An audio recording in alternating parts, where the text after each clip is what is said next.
Hello guys, Chris here, and this is a 10-minute clip on what actually matters in a relationship. This is a little segment that I thought was so fascinating from episode 24 with Toby Pierce. It was so fascinating that I wanted to put it in a little clip for all of you that have not yet listened to episode 24 of the Pocket Podcast. So without further ado, you guys enjoy.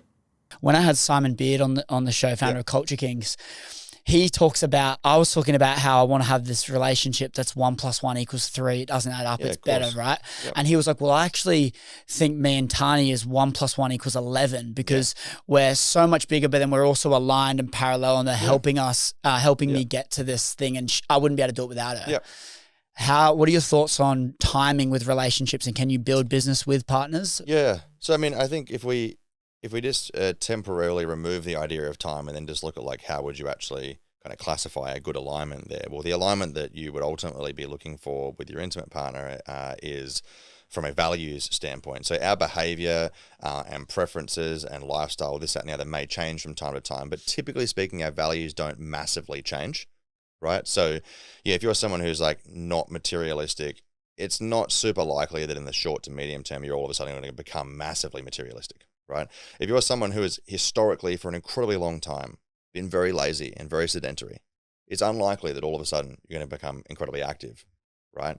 And so what I mean by that is not to say that if you have been sedentary, you can't, become active, but it's more so from a kind of values and alignment standpoint. If you ignore time, your capacity to understand your own values and then perceive and make assessments of what someone else's values are, not what they tell you, but what you observe them being, your capacity to understand that and match those two things kind of regardless of time is ultimately the first principle here, insofar as like building a business is hard and stressful and strenuous and this, that, and the other and whatever. But if you're fundamentally aligned with your partner, even if they don't build their own business, but if you're fundamentally aligned that building the business is a part of your combined goal to build a better life, you're aligned in the value of, discipline and dedication to improvement to build a better life in this particular way, well then the stresses of business are kind of normal. Coming back to that idea of normality, that's normal for someone who has those dreams, desires, and goals. So even if person A and B are in a relationship, B might be a really hardcore career person, A might be a hardcore entrepreneur, but they both align behind the idea of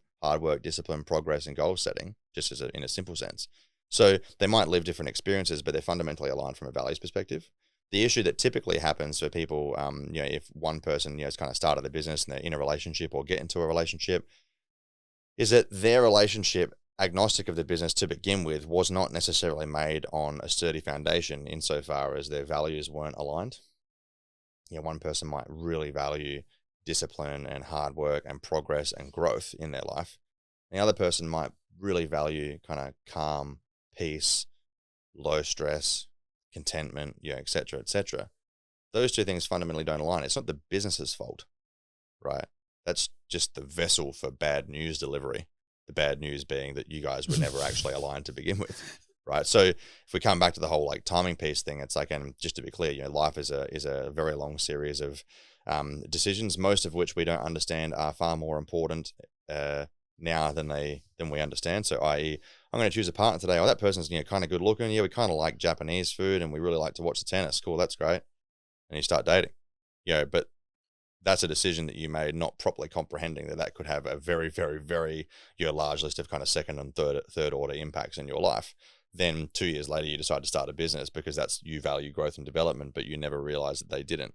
So it's not the business. That was just the vessel that delivered the reality, coming back to truth, the reality that you weren't aligned. Do you think that with the attraction piece of say attracting the dream partner, right? Yep. And before having all of the ducks in a row, like a massive thing has to be like, say she needs to see that you can provide, but you can't provide right now.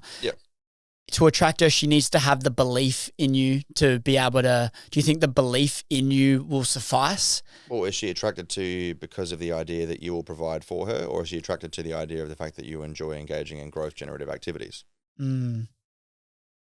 Yeah. I guess where my head's thinking is like the fact that they'll be able to provide in terms of the family, have money, be able to support everything. Not the actual pursuit of earning that ability to provide. Yeah, but I would say, whoever these hypothetical people are, with respect, it's like, well, the person A, and let's assume, kind of boy was person A, that person values, progress, growth, discipline, and the pursuit of more. They don't value the outcome of more. And the reason I can confidently say they don't value the outcome of more is because they don't currently have more, so they don't know how to value it. Right? The person B, sounds like, perhaps in this case, it's a woman. Well, if that woman values material wealth, success, status, and influence, then she is making a bet or an investment in that person. So they're not values aligned, right? She's aligned to the future outcome of that, and that's a very unfortunate kind of misinterpretation potentially by both people, right? That person A wants to kind of play the game regardless of winning. They want to have a crack. They want to try. They value trying and progress and all of that sort of stuff. They're happy to engage in risk. The other person's not. Yeah. Right. So I guess like that's interesting because their values aren't aligned, but she's in the instance of this example, she's backing him to achieve the life that she actually wants. Yeah. Which is like, Yeah, and I have this conversation, or variations of this conversation, with my wife, Rachel, all the time. And she's like, she's like, my primary attraction is not to the outcome of the effort that you put in. My attraction is to the effort that you put in. And it is like having that conversation and being transparent with your partner from the get-go is really important then, I guess, because those need to be aligned before you're spending so much more time with them. Yeah, like the sooner those conversation can be had, the better, obviously. Yeah. And you got to remember too, like, the really funny thing here is that most people, when they're getting into relationships, so most kind of significant intimate relationships are initiated somewhere in your, kind of 20, 30-year-old age range, right? Reality is most people have no idea about anything to do with life or themselves in that age range. None. And so, like, we would hope, to your point, like, let's have the conversation. And just to be clear, I 100% agree that should definitely happen. But most people don't really even know yet what they value because they've not actually consciously gone through the thought process, right? And this is part of the reason why I would suggest that a lot of relationships break down, not because they're bad people or they didn't have good intent or they didn't try or whatever. It's just that they, no different to going through business and failing in business to figure out what works and then have success and make money. You actually have to engage in a few relationships to figure out what you do and don't like, who you are, what you care and don't care about. Like, I know that sounds really silly, but it's sort of like saying that I won't date anybody until I find the perfect partner. It's like saying I'm not going to start any sport unless I know I'm going to win every time. I'm not going to go launch that business unless I 100% am guaranteed to make money. It's completely irrational. Yeah. And so do you think it's a game of constantly sharpening the sword and figuring out what you want and what you don't want? Yeah, because like for me, I kind of look at it, if you've got like a list of things that you think are really important in a relationship. Sure. And then you find someone and you realize that they tick all those boxes. So you go, okay, I'm going to invest more time into this person. Yeah. But then you get later on down the line with that relationship, you realize, there's actually a few more boxes that I think are really important and they don't tick that. Yep. Now, when you leave that and you go to the next relationship, you go, okay, there's these other things that I actually think are really important in a relationship. So I'm going to make sure that they tick those. Yep.